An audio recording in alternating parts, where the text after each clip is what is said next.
you wake up in the morning and the first lady puts out a statement demanding you be fired from your job?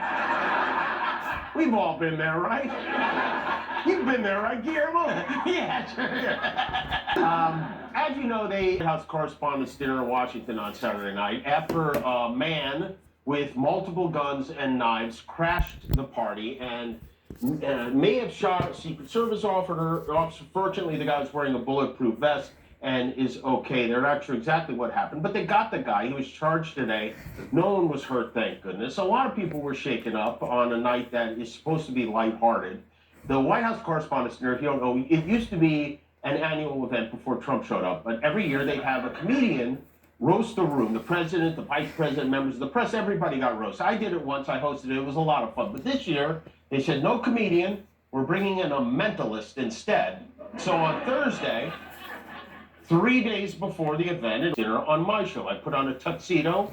We pretended we had an audience of luminaries. We used old footage of the Trumps, of Pete Hegseth, J.D. Vance, Kid Rock, Vanilla Ice, all the members of his cabinet. And we made it seem like they were all together in a room. We had a little roast. Again, this was Thursday, and there was no big reaction to it until this morning when I greeted the day.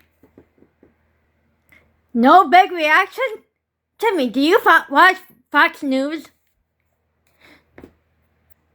Facing yet another Twitter vomit storm. And a call to fire me from our First Lady, Melania Trump, saying I should be fired because of a joke I made, again, 5 nights ago. It was a pretend roast. I said, our First Lady Melania is here. Look at her, so beautiful. Mrs. Trump, you have a glow like an expectant widow, which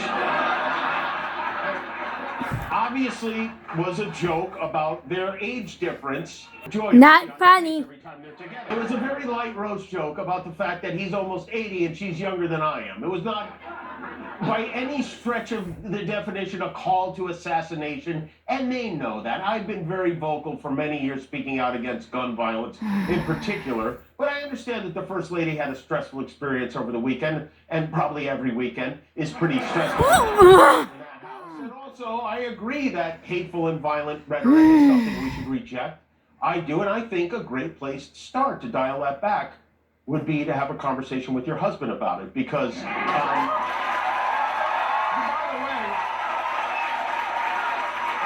to point out, Donald Trump is allowed to say whatever he wants to say, as are you, and as am I, as are all of us, because under the First Amendment, we have, as Americans, a right to free speech. But with that said,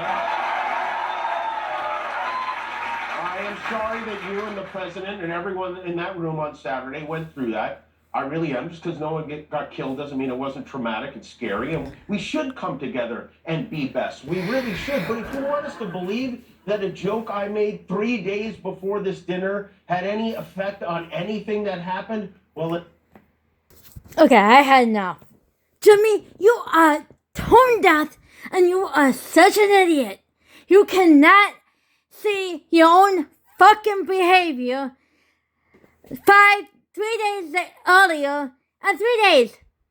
Yeah, the guy might have been at the hotel before then, but the thing is, it was your behavior prior to that roast.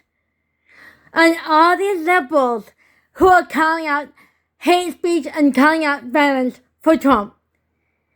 And you blame them and still make unfunny fucking jokes about Trump and his family. You are so fucking clueless. You are out of touch and out of line. You need to get fired. ABC, fire this SOB.